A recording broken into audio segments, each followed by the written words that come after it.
Hello and welcome to the summit, everybody. My name is Ariella Indigo and I'm your host for the Multidimensional Human Experience Global Summit. So many of us are waking up now, and a lot of us are having these heightened experiences, which can often take a few years afterwards to be able to integrate. So we're trying to understand that, which is an interesting task in itself. And for many souls, myself included, we're now remembering our multidimensional nature and that we're here on specific missions, which fundamentally changes our lives and poses some very big questions in terms of what the future holds for both ourselves and for the collective. There's many indigos and other children of higher consciousness now here on the planet helping with Earth's ascension process. But due to our heightened sensitivities and having the awareness that we're different, it can be a struggle living in a society that doesn't support or often even recognize our realities. And sadly, as we know, some highly sensitive souls are choosing to leave this planet or are not connecting with their missions due to their sensitivities and the current situation here on Earth. So this summit looks to address these issues and raise awareness about multidimensional humans and children of higher consciousness to give fellow empaths, light workers, indigos and starseeds some support so that they can get up and running with their missions and help to make a positive impact in the world. So I'm seriously excited to be joined in this interview by Jan Tober, who played an absolutely critical role in how we even know about the existence of indigos today. Jan, in conjunction with her husband, Lee Carroll, who's done a huge amount of service work in his prolific teachings and channelings from Cryon, first put indigos on the map in the 1990s when people began noticing that the children were different and began asking questions about who these new types of humans are and what they've come here to do. Jan went on to co-author a best-selling book published by Hay House called The Indigo Children, and then went on to write 2 more books after that with Lee. Jan's an authority on sound and colour healing, and today she uses her voice and the amazing custom crystal bowls from Crystal Tones to channel through frequencies that activate our DNA and help us in our soul ascension. Jan, thank you so much for being here and a very warm welcome to you to the summit. If it wasn't for you, then I honestly wouldn't have come to realise myself as an indigo, which was a really vital piece for me to understand in my own awakening process. So thank you from the bottom of my heart for that, and welcome to the summit. And I'd like to first start, if I may, Jan, just by asking you to tell us and myself and the viewers a little bit about your background and your own awakening journey. Well, it's a pleasure to be speaking with you. We've had a few phone calls and I feel like I've known you forever. Oh. So, and also I helped give you part of your name, right? Absolutely. Ariella Indigo. So, this is a pleasure, and you're making this so lovely and easy and creating a bed of just wonderfulness to get this information out. And my job, my mission on the planet, and I came in knowing I had a mission, which I can go into if people care about that. But my job is to help people become familiar and comfortable with this new quantum energy. And each day I live, I realize more and more how important it is that we become more comfortable and more aware of it and change a few things, which we'll talk about in this interview. And this, incidentally, is not only for my dear precious indigos, but it's also for everybody. Absolutely. Yes. And my background, golly, it goes back a long way. Gratefully. I started out working a lot with sound and became a jazz singer of sorts. And by the time I was 17, I was working with some well-known people that I believed came in almost as ascended masters in these bodies now, and just opened doors for me. It was wonderful. And that gave me the ability. In jazz, you really have to let go of a lot of linear thinking, past knowing the keys of your song. You let it go and you improvise, and you know, if it's scat or whatever it is. But it's very much about trusting the right side of your brain, which I had a chance to really develop more and more of with the jazz singing. And that also led its way into my trusting, my channeling process. Again, you can't prepare for that other than sit down, do your prayers, light your candles. You just open up and let it flow, much like singing jazz. So that was kind of my beginning. But I always studied, all through my young teen years. I was always studying sound and color, and most of the books I found came from the UK, interestingly enough. So that has been a wonderful bed of knowledge for all of us. And then as I progressed, I realized that I was doing channeling on my own, about in the mid-70s. And I was being prepared for something that seemed very grandiose. And they just said, put your ego to one side and just listen, and we're going to show you what's going on here. And about the time I knew Lee Carroll in 1970 and 71. He owned the biggest sound studio in San Diego, and actually taught the first sound engineers in this whole area, the San Diego area. And he was very well known. He was just a brilliant editor in what he did, and sound engineer. So he usually worked with me on projects that I was doing, albums, and I produced some people, and then through this 10 years, it was just, you know, work. And then we again re-met again in 81 or 82, 81, I believe. And we're both single at that point, and became an item, as you I love that. you know, isn't that a fun? Became an item. And I said to him, there is this, I'm here on a mission. I didn't want to scare him too much. And I said, and I'd like to share with you what that is. And then I kind of told him all my weird stories about channeling and all of that. And I think I did this at our first dinner date together. And I thought, boy, if he stays through this, it's okay. He's the one. And little did I know how he was the one. So then after about 7 years of being together, being married, living in each other's vibrations, and the vibrations, we were, you know, we felt like a couple of vegetables being cooked and prepared. Right. So he had an awareness at this point that there was something. He was a very spiritual man, but not the way we know. He just was. He carried a lot of light. And so then I shared we're going to be channeling, and we're going to be traveling probably with a small group of people and to support and help. And it kind of freaked him out. But I want to say, once he stepped into it, he does it so magnificently. And we were married till about into the late, I think 1997 or 8. But I always worked with him because it was our work, and I stayed and worked up until about 2008 or 9 on the road, actually traveling all over the world with him. We've been all over, from the UK to Russia to Australia to, you know, you guys are truly global. Yes, and he still does that, and he's magnificent at it. And I realized, and of course there are, what, 14 books published, 15, 14 now. And I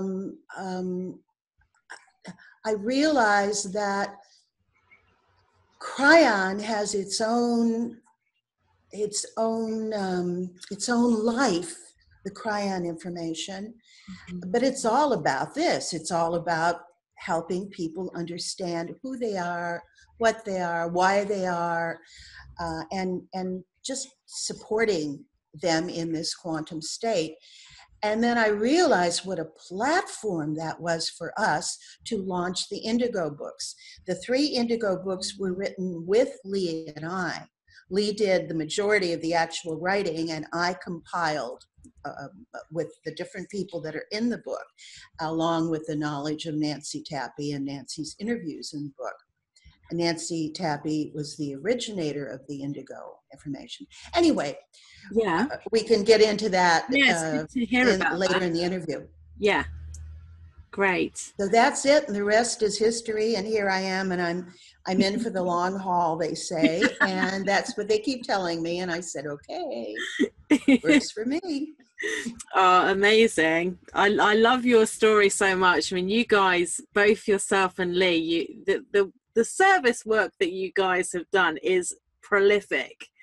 It's incredible what you've co-created between you and, you know, the future generations, you know, and I count myself as one of these, how, you know, how supported we feel from the pioneering work that you guys have done. So I love your story, and I love that it's a love story as well. You know, I mean, that's just a beautiful twist. Well, we're the best of friends, and we realize that, you know, people come in a karmic family. You know, we reincarnate with our family, and Lee has many fabulous people that go out with him and work with him that have been offshoots of this work and part of this work, and it gets better and better. You know, it really does. Amazing. So Jan, while I have this opportunity to pick your brains, I'm going to make use of it and to give our viewers some information about the Indigos and about these children of higher consciousness, because, you know, you were there, one of the originals. So could you please tell me, from everything that you've learned and where you stand today, what is your experience and understanding of what it means to be a multidimensional human? I talked to Lee about this because I wanted to be really clear on what was coming through. So all this stuff comes through all of us with the Cryon support. Wow. And it is the multidimensional human is the new evolutional path into wiser thinking. And we're all becoming switched on, as they say. We're more intuitive. We're learning to be, and hopefully are, more compassionate, learning to be, and hopefully are gentler, not only with others, but with ourselves. Mm-hmm. It starts there with us. And okay, sorry about that, guys. We just got cut there for a few moments. So, Jan, we were right in the thick of that. Could I ask you to pick up where we left off, please, talking about the multidimensional human experience? Absolutely. And look how flexible we've all become. I mean, see, here's a perfect example. We need to be flexible, don't we? We do. Okay, so I wanted to share about that it's very important now in this quantum state that we multidimensional beings scrutinize what we say and what we think and what we take as our truth from other people. And there's an expression here in the States, just a kind of a light example, but people would say, if something was wonderful, they'd say, oh, that dress is to die for, or this meal is to die for. And a long time ago, I said, I'm going to help everybody. And I would say, how about saying this is to live for? And the minute they heard that, everybody got excited and they said, oh yes, this is to live for. So it's important that we learn to be aware of our verbiage and kind of rewrite how we say things. Yeah. As a child, there was a word. Have you ever heard of abracadabra? Yes. Yeah. Okay. As a child, that word, I think I was 3 years old and I remembered that word and I thought, what a fun, that's a magic word. Yeah. Okay. And so that word has been kind of subversively in our fairy tales. It's been our Aladdin stories. It's been in our magic stories. It's been open the door of the cave, abracadabra.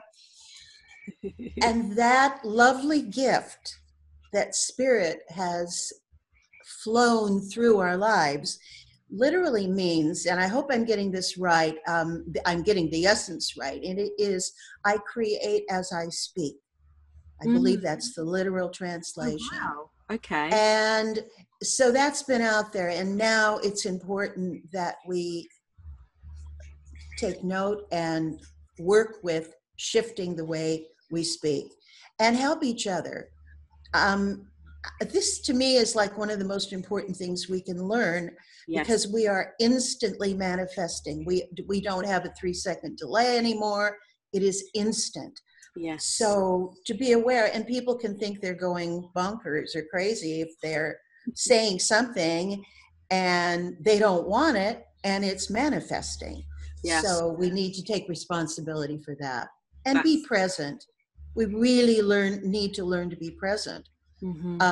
If you live in the past, I mean, that's well and fine, but you have to be aware you're going to bring in, if things worked in the past and you loved them or loved a certain person or whatever, you're going to get into melancholy. If things were not so wonderful, you're going to bring in sadness. So what's the point of going into the past? If you go into the future, things haven't happened. So there's a good chance of bringing in anxiety. So here we have even more of a reason to stay present.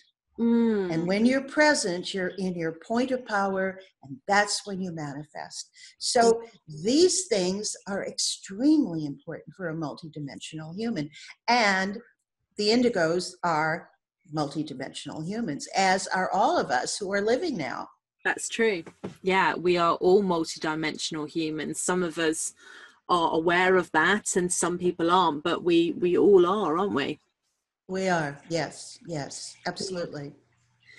That is a very important, I echo everything that you've just said there, and thank you so much for bringing that into our consciousness in this summit, because you're absolutely right. The words that we say are so powerful, and it's this instant manifestation now with these, these energies, the higher frequencies and the energies that we have on earth. So it's so important for us to take responsibility for that. And it can feel a bit strange, like you say. Sometimes it's like, oh. we have to help each other. Yeah. And all of us, all my friends, and I mean, we really gently point out things and help each other, reframe what we're saying. I tell you, another technique that I found has been wonderful for us is using the phrase most benevolent outcome when we start feeling apprehension about anything, and replace it with most benevolent outcome. I feel like writing that down, Jan. I mean, it is, believe me, it is so powerful. It opens up the angelic realm, and you can instantly feel them. And I remember going to the dentist a few years ago, and I was a little apprehensive about what was going on. I think I was having a little concern with some pain, and all the way there, I used it as my mantra: most benevolent outcome, most benevolent outcome.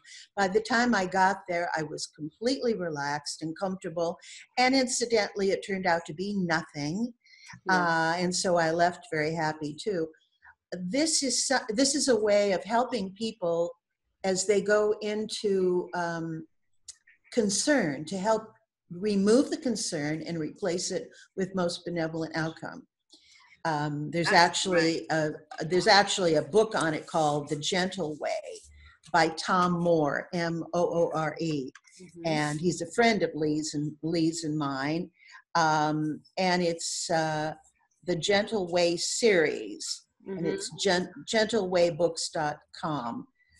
And I would, he's got wonderful examples throughout the books. And I would encourage people to start looking at these pieces that they can start including in their lives. It really helps. Yeah, I can absolutely vouch for that, you know, from my own experience of being, you know, like a lot of us, very asleep previously and not understanding that we are manifesting our realities. And there's been so many examples now in my life of where I've realized that I've manifested a certain set of events because I have been thinking about that or inviting or fearing it, or you know, and everything you put B-U-T in front of. For instance, if you're saying, oh, I would love to do this wonderful summit, but I don't know if I can do it right now. The minute you put but, you cancel everything that came before it. Yes. And so we need to be aware of that. And there's no need to cancel it. Just keep going. You want to create a beautiful summit, and you as an indigo, this is obviously your mission and your way to make more people aware of more of this information about living in this life. Yeah. We need to be clear with the universe around what we're creating and what we're manifesting, don't we? Absolutely. Yeah. That is a really key point. Thank you for that, Jan. I don't think we very welcome. be reminded enough, because it is easy. Listen, every time I say these things, believe me, I'm listening to what I'm saying. Yeah. You know, we speak what we need to hear. Absolutely. Always. We all need to practice. We all need to practice being present. It's very easy, particularly we as channels and in this work, it's very easy to kind of float off. All the time. Gently with love. Bring yourself back in and be present. Unless, of course, you're on a stage channeling. Then you need to be floating around. But otherwise, you need to be present. It's so true. Yeah, being present in the moment is a challenge for many of us. Absolutely. I'm doing actually I'm doing phone sessions with people, and they can check in at my website to get all that information, which you will present to them, I know. Absolutely. And what I'm really doing, it's not so much about why is this not happening in my life. It's about helping them. I was discussing this with Lee. Carol, because we always kind of play catch up with what's going on with you and what's going on with me, kind of a thing. And I said, if I can just help them learn how to be more balanced and grounded, and then I'm doing my work. And my work is to help and share what I know. So on the phone consultations, that's what I've been doing, and it's so rewarding. I love it. So rewarding. I also do another thing that's really fun, and this is kind of out there, so I want to share this with you. Oh, great. Please tell us. I had worked with Tibetan bowls many, many years ago and loved them, again, sound. And I connected with Crystal Tones, who are gentlemen in Utah who create the most magnificent bowls using gemstones and gold and platinum and into the crystals. So you've got all those frequencies coming together, and they're just magical. And I have many bowls. I have what is called a crystal temple here. They've actually provided many bowls for me. They've been wonderful angels in my life. Wow. And I am able to, from my days of producing and recording, I'm able to record the bowls, which are very delicate to record. And I have a power energy spot in my house where we do a lot of the channeling work I do. And I'm able to record 10 minutes of time, real time, no cuts, no edits, along with my toning voice. And people are able to send me their birth data. I like all of that, the time, just as if you're doing an astrology chart. Then I have the bowls around me. I have my technician, my sound engineer over to one side. We're able to record, and I channel in, I go into the Akash, and I channel in that person's essence. I play the bowls in channel, and then I tone in channel. Then I'm able to send them off either a CD or an MP3 if they wish. And what I have found, because I always use myself as the guinea pig, that to play the bowls is the most amazing, peaceful way for me of balancing my sensitivities and elevating me spiritually. And a lot of people, I suggest just sit down for 10 minutes in the morning, play the bowls, and let that be your meditation. If you want to be quiet with it, fine. If you want to go into your prayer or a mantra, do it. It's worked so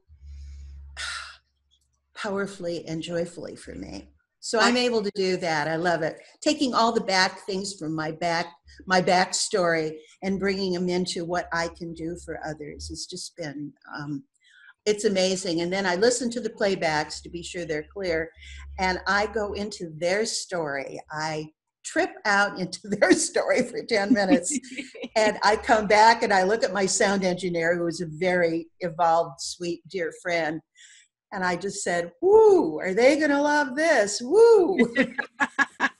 So, and that's my fun, joyful stuff. Yeah. That's great. Hey, I absolutely adore the crystal singing bowls. I think they are magnificent, and they're amazing. Yeah, you have them over there. You have the crystal tones over there. I don't know I don't know whether we have crystal tones, but certainly we have crystal bowls. You have crystal bowls. They do have some temples over there. They may have. I'm not sure where. There might be one in Brighton. I think there's one in London where they actually have them in one of the stores. Okay. They're very, and we've also created 2 cryon bowls that, I mean, this sounds like a sales pitch. I won't say this anymore, but oh my gosh, are these bowls fabulous. Well, hey, look, we are, part of the summit is to bring through advice, tools, techniques, things that us as sensitives, as empaths, as indigos have learnt works for us. And it's to share this information with everybody else, because we're further down the road than some of the, I would be so remiss if I did not bring into this summit the crystal bowl experience that I've experienced. When I got the bowls, I was in such a euphoric state for I think about 2 or 3 weeks, and the message from Spirit was, "Whew, you finally got them." And anyway. Yeah. Beautiful. I can. I love them. Can you tell I love them? Yeah, you love them. Another thing that's so important about people finding their mission and working with the energies is to get fear and judgment out of their auric field. Yes. And these are all pieces. The most benevolent outcome is a piece with the bowls. These are ways of getting the fear and judgment out. And once you release that, you are feeling the vibration, the high vibration of being this, taking in your full charge. Yes. I have a dear friend, Peggy Phoenix Dubrow, who did EMF, which is a wonderful wonderful practice that she's created. And she talks about stepping into your full charge. So I use Peggy's words. I like that. These are pieces that help you step into your full charge. When you're in your full charge, there is no room for fear and no room for judgment. You move into your compassion, you move into your gentleness. Again, you learn to be gentle with yourself. You learn about self-love. Yes. Gentle, but also that inner power, that being empowered. Oh, absolutely. Absolutely. Yeah. Being empowered through gentleness and compassion. Absolutely. Standing. Opening your heart, letting that light come through, connecting the heart to the third eye, the pineal, all of that. These are ways I have found that is working. And I'm a sensitive. So as a sensitive, I have to be aware of it all the time. Yes. I'm speaking of what I utilize and use for myself. Yes. Jan, may I ask you about, because we hear a lot of people who are struggling, and I understand this as well, with the ascension energies, these very powerful energies that we're experiencing on Earth. And for us sensitives, we're needing more rest, and sometimes it's difficult for us to do our daily work. What is your experience like? What do you do, because you must experience this as well? Oh, do I ever? Yes, absolutely. Yeah. A long time ago, long time ago, what's a long time? Okay, sorry guys, we got cut again. The energies are very, very high here, so we're getting blasted a little bit, which is causing some interference. But Jan, you were talking to us about your top tips about these ascension energies and how you manage your energy. Yes, and another piece, and this is from Cryon, and I love this piece, is Cryon talks about speaking to the innate, which is the smart body connected to the pineal gland. The pineal is the window to the soul, the higher self. I'm sure your listeners know what that is, and your seers know what that is. Yeah. And so you talk to the pineal gland, you talk to the innate, and you tell the innate what you wanted to know. You tell the innate that you're healthy, that you're happy, that you're balanced.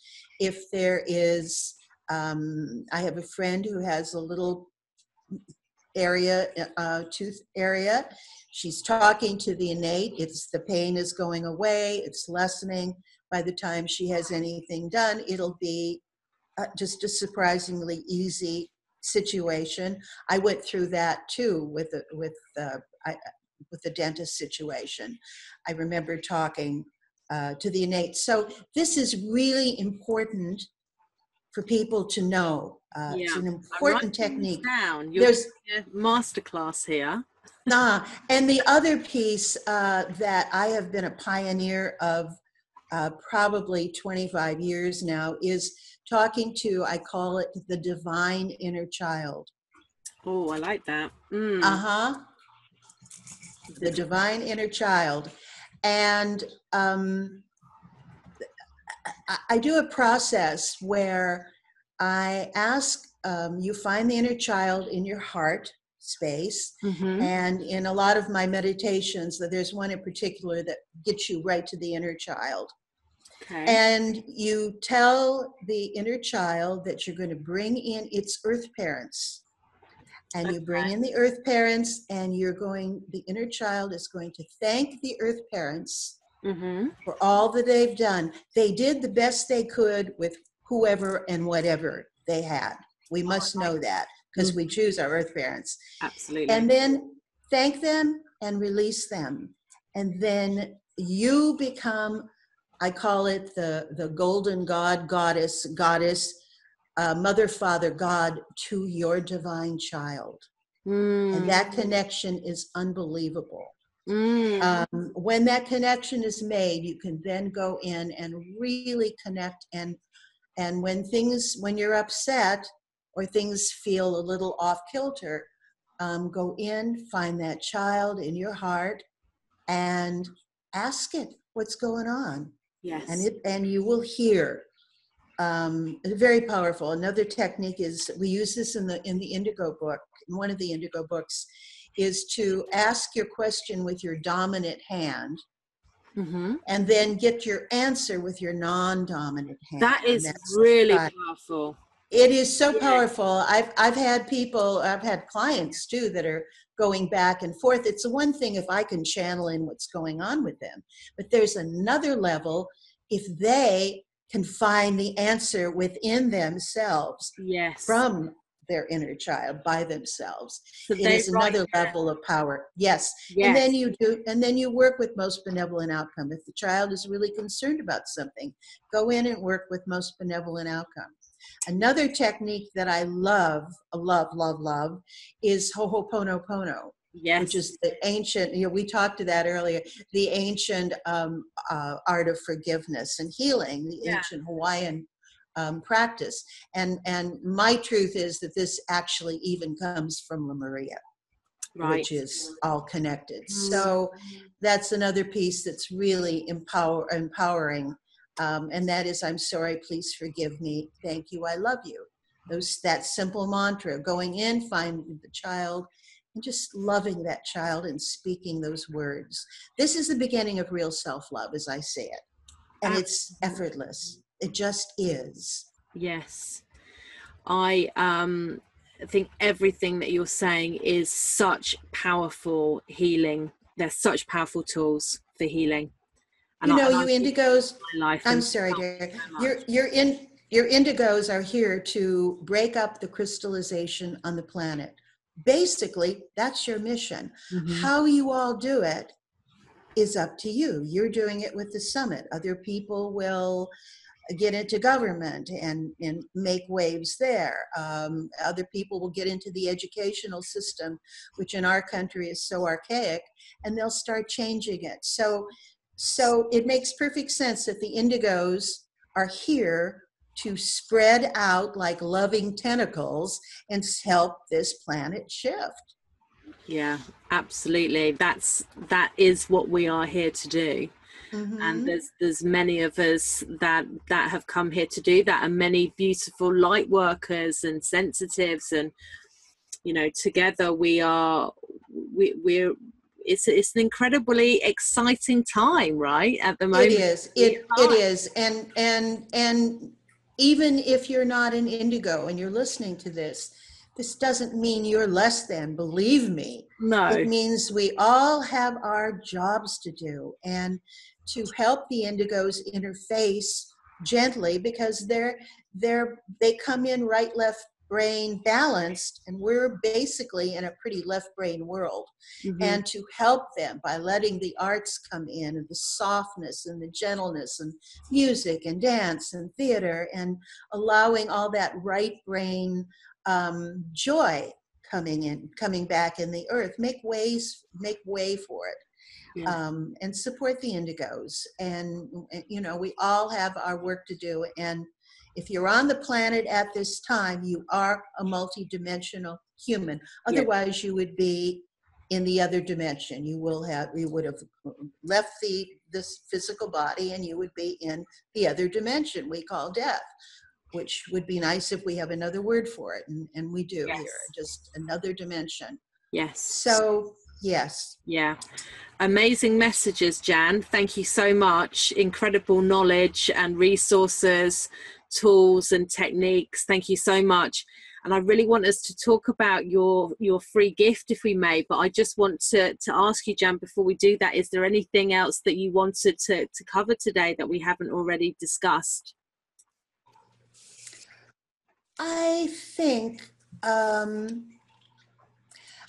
the most important thing, a lot of people are coming to a point where maybe they have left the planet in another lifetime, yes, and they're feeling like they're dying, you know. In many cases they're not, and they need to be aware of this, that they just need to be gentle with themselves and walk through it.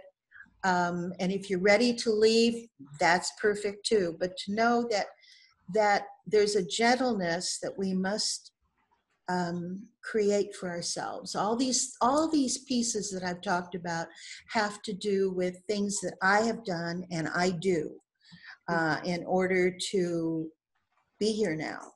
Mm-hmm. So I just want people to know that if they're struggling with what we would call a dis-ease, Yes. There are new things happening. There's stem cell. There's all kinds of new things happening. To be patient, to be loving, and to yourself. And you must have joy to stay connected to the earth body. There must be something in your life that brings you joy, whether it's your grandchildren, or painting a picture, or singing a song, or meditating, or praying with groups. There must be something that brings you joy, and that will help you in your recovery. Yeah. Laugh, learn to laugh, have a pet, things that bring in love. It is very, very, very, very important now. I think that's about it. That is an amazing message, Jan. Thank you so much. So much experience and wisdom coming through. Really, it's been amazing listening to you. Thank you. Thank you. And Jan, I just wanted to now talk about, we've spoken about your incredible crystal bowls, and I know that this is very much part of the free gift that you're giving to our viewers. So can you just tell us a bit more about that, please? Yes, I will be. I will be. I had a group of people. I do a channeling with two other lovely ladies, and at the end of our channeling, we do a lot of Earth and off planet Earth, a lot of weird stuff. And at the end, I said, I'm supposed to do a free gift, and I need to ask you. And they suggested this, and I thought, what a wonderful thing, because I love to do it. I'm playing the Cryon crystal bowl, and it's the what is it called? The Divine Cryon Twin Flame Bowl, right? Twin Violet Flame. Twin Violet Flame Bowl, and it's an F for the heart. And what I'd like to do is just gather the frequency of all of this energy that we're talking about now, of you and me, and connecting all over the world. And as I play this bowl, I would love for people to see the tones going out as liquid iridescent rainbow mist out through the whole planet. And I'd like to send it out through the waterways of the planet. Beautiful. So it goes through all the oceans and the rivers and the tributaries and the lakes, and it goes out iridescent rainbow mist as pure love. Oh, amazing. Beautiful. Well, guys, we are in for a serious treat. Jan is incredible with these crystal singing bowls. So I'm putting the link on the email that I've sent to you, the one that you've clicked on today to watch this interview. So definitely go and click on that link and experience what Jan is talking to us about here. It's going to be an incredible experience for you guys. And also, please let us know what you think. Go to Jan's website, contact Jan, let us know what you think about this interview, contact me. Any feedback, any comments is always welcome. We love hearing from you. So I think that's everything. That's a wrap, as they say. Jan, you have been phenomenal. It's been an honor to have you on our summit. Thank you, thank you, thank you. Thank you. You're very dear, and I'm excited about this work you're doing. Thank you. Bless you. And thank you to all the viewers for watching. It's incredible to create this summit for you guys. And I'm just learning so much and having such fun speaking to all these, incredible way showers and and early indigos and leaders that have been, you know, blazing this trail for us. It's a real pleasure and honor to do this work. So thank you for tuning in, everybody, and I will see you very, very soon.